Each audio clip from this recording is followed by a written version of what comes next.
Morning, Cher. Hi, Wayne. Good morning. How are you? I'm doing well. I took a couple days off. What? Can you believe it? What are those?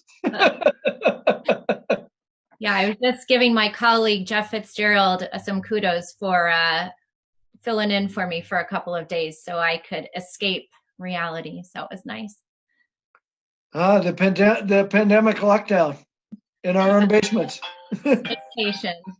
All right. Well, good morning, everyone. As people continue to enter from the waiting room, it's Thursday, July 30th, the weekly Department of Labor and Employment UI workload update. Cher Hoven, Deputy Executive Director, and Jeff Fitzgerald, Director of the Unemployment Insurance Division, and Ryan Gedney, Senior Economist with the department. I hope everybody's doing well. We have just a few updates this morning, and then we'll turn it over to Ryan for his summary of this morning's release. A couple of things. One is a little bit of an update. One is a non-update because we have no update from Congress on the PUC benefit potential extension of that program. First of all, you may have noticed in this week's press release, there's a new data point being reported on PEUC. This is Pandemic Emergency Unemployment Compensation.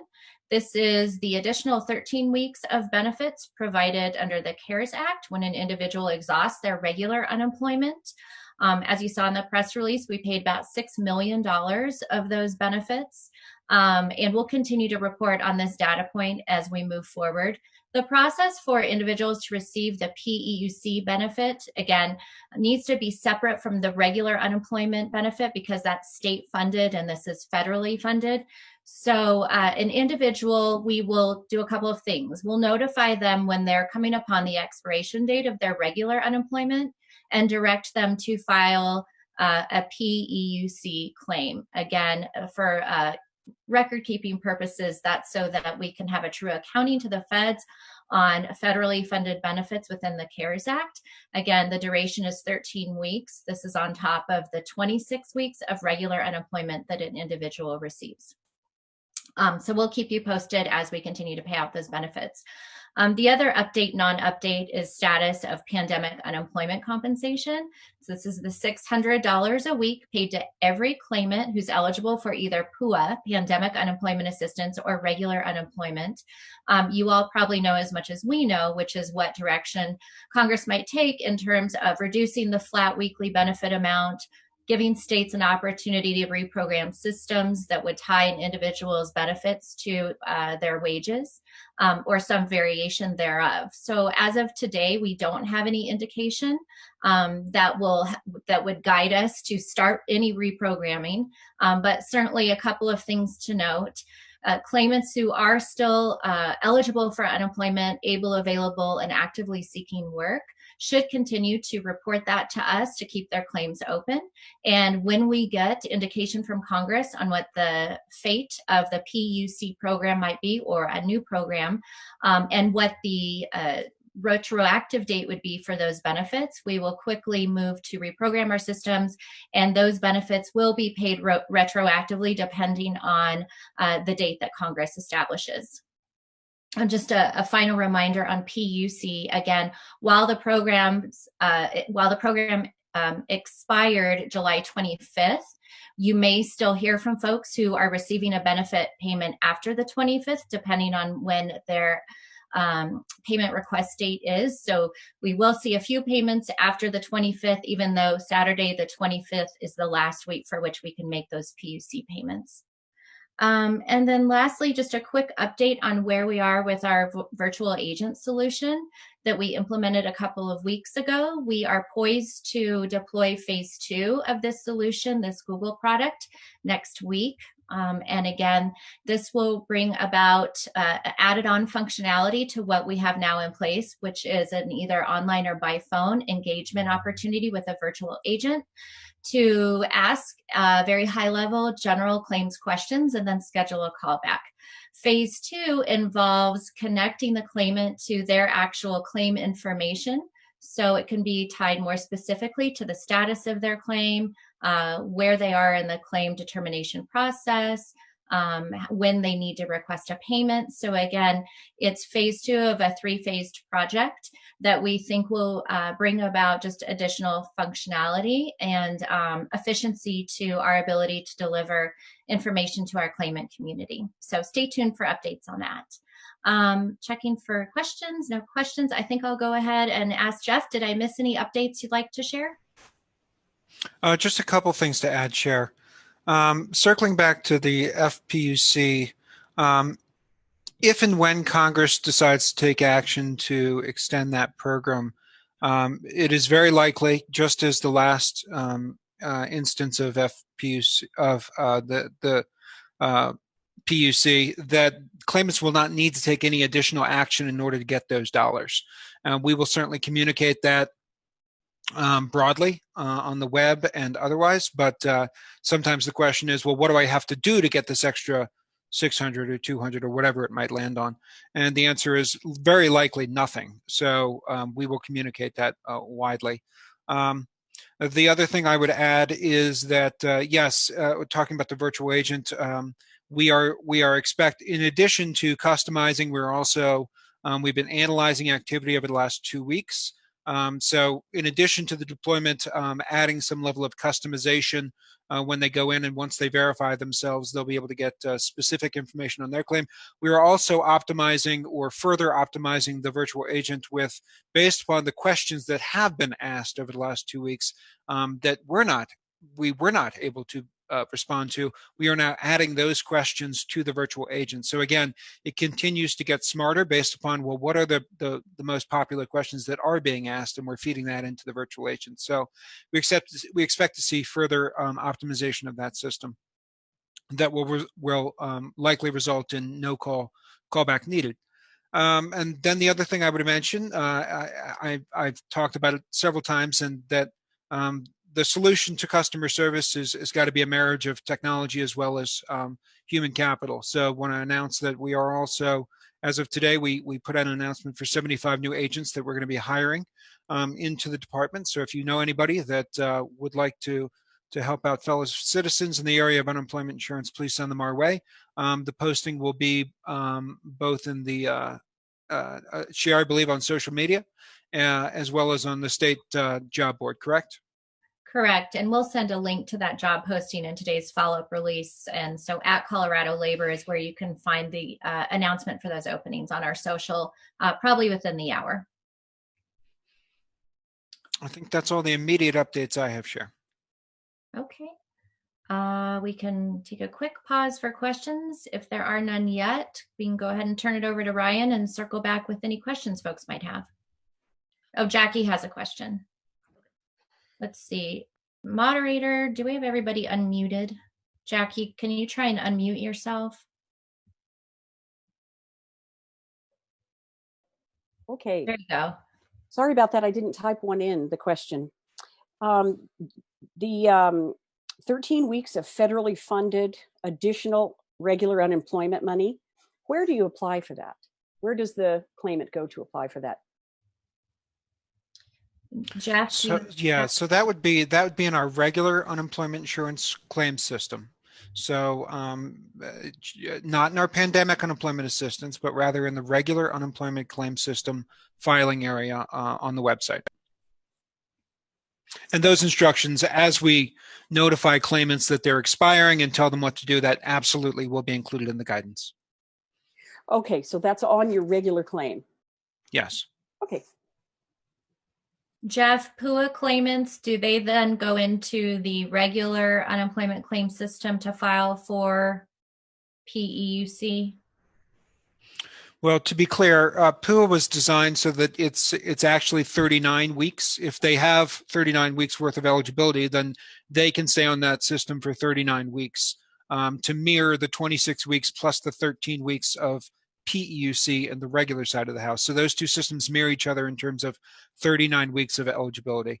But if for some reason they were on pandemic unemployment assistance and then they were cycling over to the PEUC and there was a gap in their service, or they had to reapply, then that's the area that they would go to the same spot. Yes. So in other words, Jackie, for your gig workers, independent contractors who started in the PUA application, they will just stay within that system. If it's a regular unemployment claim, they will go back into where they filed their claim, and they will have to indicate, if I'm not mistaken, Jeff, or the system will know that they've expired. But that is the same system. They will never go into the PUA system, as an example. But all of these we are communicating to claimants as they come upon their expiration date. Okay. So people have been reaching out to me saying that they got the letter, but within their regular claim, their regular unemployment claim, they don't know do you come back as a new claimant, or you file a new claim to get the federal PEUC? Well, they're going to use their existing login and password information. Yes. And existing PIN. None of that will change, and the Mhm. system will recognize them as as an existing claimant that has expired, and then it'll prompt them to maneuver through the process to apply for PEUC. I understand now. Sorry, Okay. I wasn't clear on the. Anyways, now I know how to explain it to others. Thanks. Happy to help. No Thank problem. you. We appreciate you helping us get the word out too, because it is complicated. Thank you, Jackie. Okay, if no other questions, I think I'll turn it over to Ryan Gedney for his update. Thanks, Cher. So let's just dive into some numbers here. Starting off with the most recent initial claims data. The most recent data available is for the week ending July 25th. Approximately 8,000 regular UI initial claims were processed for the week ending July 25th. While that is the second lowest weekly total in the past 4 months, it still exceeds the previous record weekly high of 7,749 set in January 2010. So while consistent slowing of regular initial claims is certainly positive, keep in mind that levels are still historically high. Additionally, 9,727 PUA initial claims were filed last week, bringing the total number of initial claims for the week of July 25th to 17,735. PUA initial claims have risen over the past 2 weeks, but understanding why they are increasing is still difficult, as we are not tracking activity by industry for PUA, and there are no historical trends to compare against. 223,298 regular UI continued claims were registered for the week ending July 18th. That is the lowest weekly level for continued claims since 171,000 were filed the week of April 11th. However, like for regular initial claims, keep in mind that while these recent slowdowns in activity are positive, levels are still extremely high compared to prior record highs. The previous record weekly high number of regular continued claims was 78,978 in January 2010, and the weekly average during the Great Recession was a little under 68,000. So there's still a bit of ways to go to kind of get back to those Great Recession levels. While it's been a while since I have mentioned the insured unemployment rate, or IUR, significant movement occurred in that metric for the week of the 18th.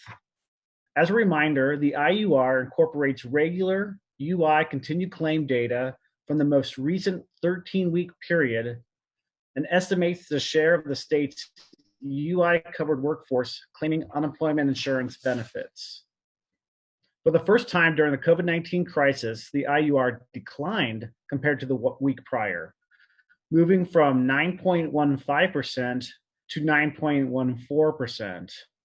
While an extremely small change, that indicates the peak for continued claims on a 13-week basis is now behind us. But like I mentioned with initial and continued claims, while this is good news, the IUR is still very high compared to levels during the Great Recession, when the weekly average IUR was around 3%. Again, we're a little above 9%. Moving on to benefit payments, the department paid out $76.6 million in regular UI benefits for the week of July 25th. The relatively lower weekly amounts over the past several weeks will guarantee that less is paid out in regular UI benefits in July than in May and June. However, I anticipate that over $300 million in regular benefits will still be distributed this month, which would have been a staggering number to contemplate at the beginning of the year. In total, nearly $1.4 billion in regular UI benefits have been paid out since the end of March. Additionally, $470 million in pandemic unemployment assistance benefits have been paid out, along with almost $2.2 billion in federal pandemic unemployment compensation, which again is the $600 per week. And as we mentioned in today's press release, about $6 million have been paid out in pandemic emergency unemployment compensation, or PEUC benefits, since the program became active in Colorado early this month. PEUC extends unemployment benefits by 13 weeks, as we explained earlier in the call. Remember, regular UI offers benefits to claimants for up to 26 weeks, as do most states in the US. And then finally, a quick update on the status of the UI Trust Fund. At this time, the Trust Fund has a balance roughly between $100 million and $125 million. Trust Fund insolvency is still likely in mid to late August, as we expect around 75 to 100 million in second quarter contributions to come in over the next few weeks. 10 states and the Virgin Islands are currently borrowing from the federal unemployment account, so that is unchanged from what I reported last week. And that's all. If we have any questions, I'll kick it back over to Cher for now. Thanks, Ryan. I am going to actually ask for Jeff's assistance on this. Sure. Are you able? Okay. Thanks, Jeff. Yeah, broadly. The USDL, the U.S. Department of Labor and Employment, has been doing an analysis of, several months after the deployment of PUA within their respective states. They're just doing a survey of those systems and ensuring that we're asking the questions that falls in line with state compliance. And so they've asked us to make a few tweaks with regards to some of the questions that are being asked within the PUA systems. So you're going to see, or claimants will see over the course of the next few weeks, some minor tweaks with regards to how we phrase certain questions and some of the questions that we're drilling down to. It's really just to demonstrate and to ensure that we're in complete compliance with the guidance that was provided by the federal government with regards to administration of pandemic unemployment assistance. So there's just going to be some small tweaks on that. Happy to report that by and large, Colorado was well ahead of the rest in terms of, or most, I should say, with regards to deploying it appropriately. So small tweaks here and there. Thanks, Jeff. Let's see, Tamara has a question on the fraud holds. So I'm going to send it back to you, Jeff, for that question. Sure. Happy to chime in on that. So yes, both nationally, we've talked about this for several weeks now, both nationally and in the state of Colorado, we are continuing to see a number of fraud efforts with regards to the pandemic unemployment assistance system in particular, based upon some of the latitude that and its differences in term versus regular unemployment. It makes it more susceptible to fraud attacks. So yes, we continue to work very diligently on stopping that at the front door. The best way to tackle the fraud is to do our due diligence and our best efforts to prevent it from filing from the onset. And so we continue to tweak that based upon trends we're seeing both within the state as well as nationally. We talk with our partners about what they're seeing from a fraud perspective and new avenues to orchestrate fraud. Won't get into specifics of those patterns because it's best if we keep that behind closed doors, and it's the best avenue to stop it at the front door. We did actually have some tweaks to that system on Friday, that additional measures to stop additional fraud, and by and large, that was very effective. There were some level of claimants that were legitimate after further review. We put essentially a 24-hour hold on certain claims that demonstrated fraudulent characteristics, that later proved to be legitimate in spite of those characteristics. And so we cleared those within a 24-hour period. Again, those efforts stopped a great deal of fraud. So by and large, we feel like that was the appropriate thing to do. It was a temporary disruption to a few legitimate claimants, or a small amount of legitimate claimants, but we cleared those within 24 hours. And yes, we continue to work on the updates to the website in terms of capacity to report fraud if you've been a victim. And we expect to be rolling something out, I believe, by the end of tomorrow. Isn't that correct, Cher? Yep, correct. The amended form we will have live in the next 24 hours, and the change being that it was created pre-COVID for a different fraud scenario and set of circumstances. And so now we want to be clearer to who the individual reporting the fraud, what fields are required, specifically what to do if you receive, for example, a loaded Relia card in the mail. And so we think it'll be much more user-friendly. So we hope to have that up by the end of the day tomorrow. I did want to just, Jeff, circle back to the PUA fraud holds on what somebody can do if they encountered one of those holds, which again, we do have a separate call center for PUA claimants. While you may encounter a few busy signals, it certainly is not overwhelmed with volume of calls that we're seeing into our regular call center. So they can certainly call the call center. But before they do that, if somebody did encounter one of the fraud holds, they should go back into the system and check the status of that hold, as the team has been working those that were deemed legitimate. And so the status of the hold may have changed in the last few days. And they very likely would have had an email from us indicating that their hold has been lifted. Again, as always, check your inbox, check your spam, reroute it if it goes to spam. But before you endeavor to call, please go in and check the system. It might have already cleared. Okay. Cher, do you want me to keep going, or do you want to go to Ryan next? Let's go to Ryan next.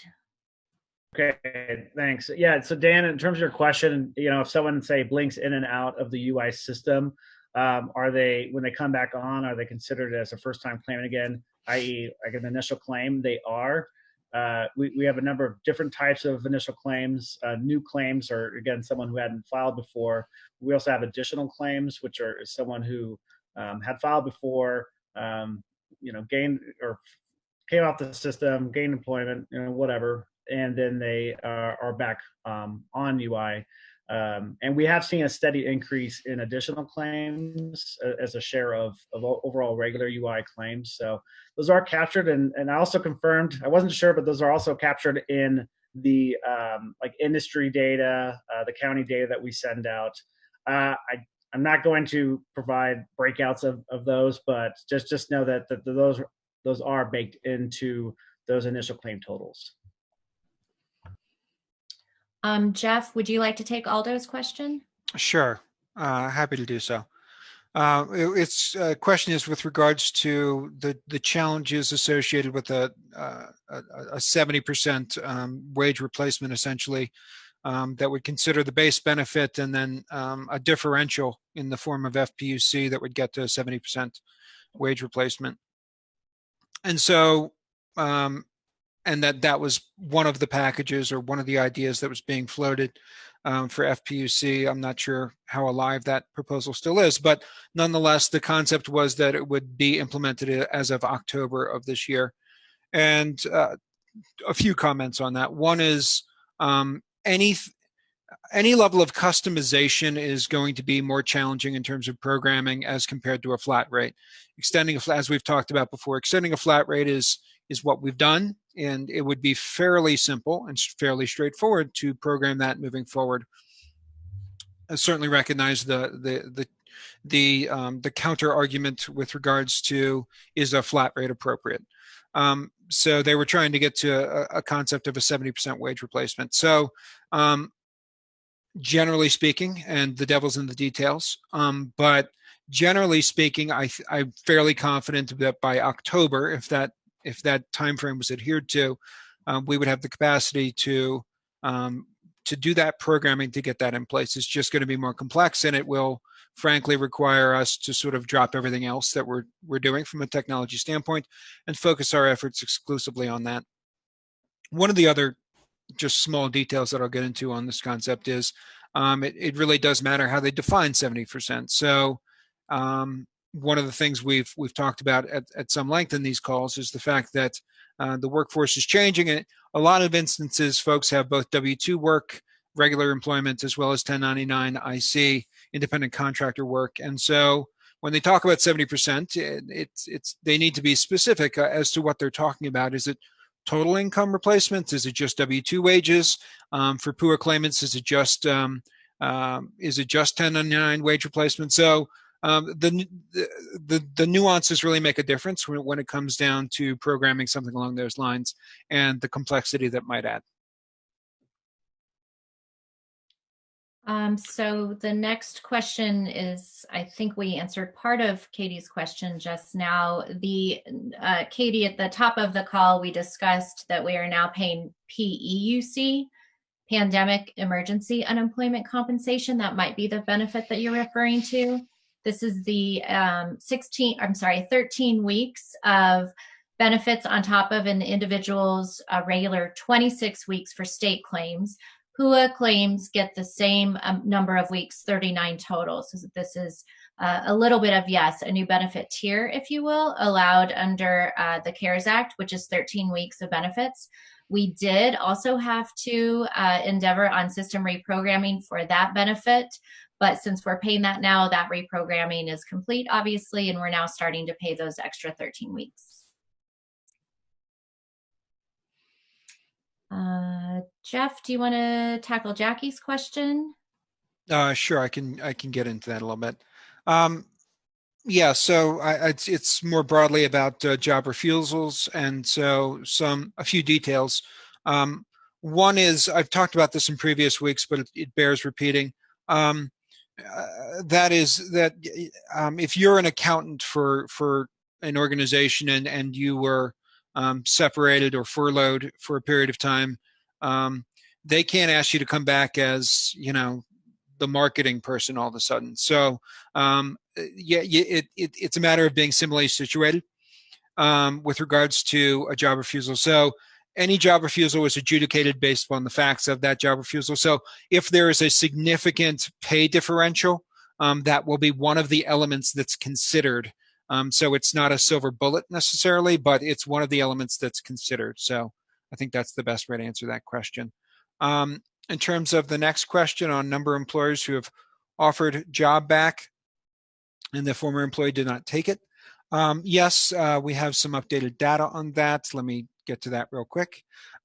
So we've got about 4,100 instances of a job refusal, of which we have processed 3,300 roughly.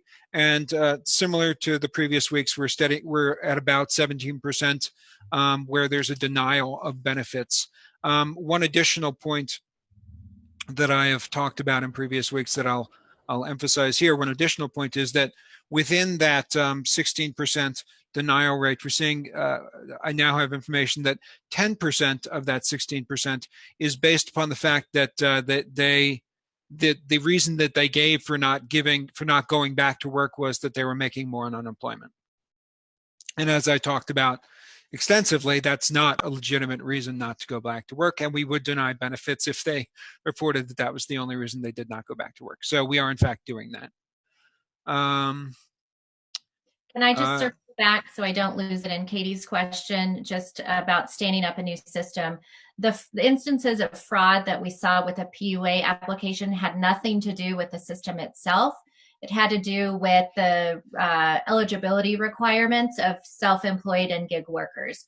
So the states, every state virtually has been vulnerable to the issues with fraud within the PUA system. But again, it's not the application, it's not the technology, it's the way the rules around paying these benefits were written.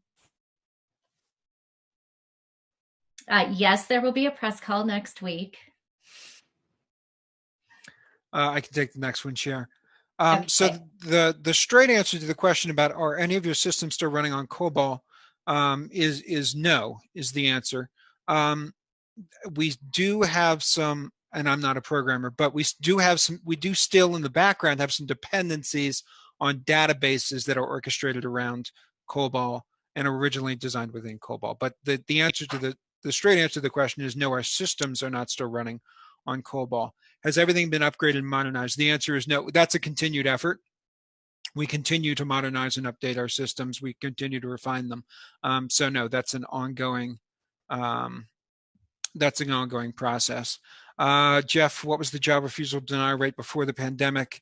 I don't know that answer off the top of my head. And it really probably is an apples to oranges data figure, probably, given the complexities of the pandemic and the realities of what might be a safe work environment.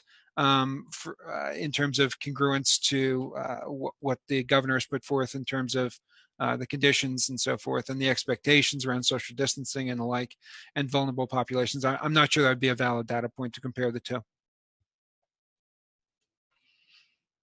Other questions?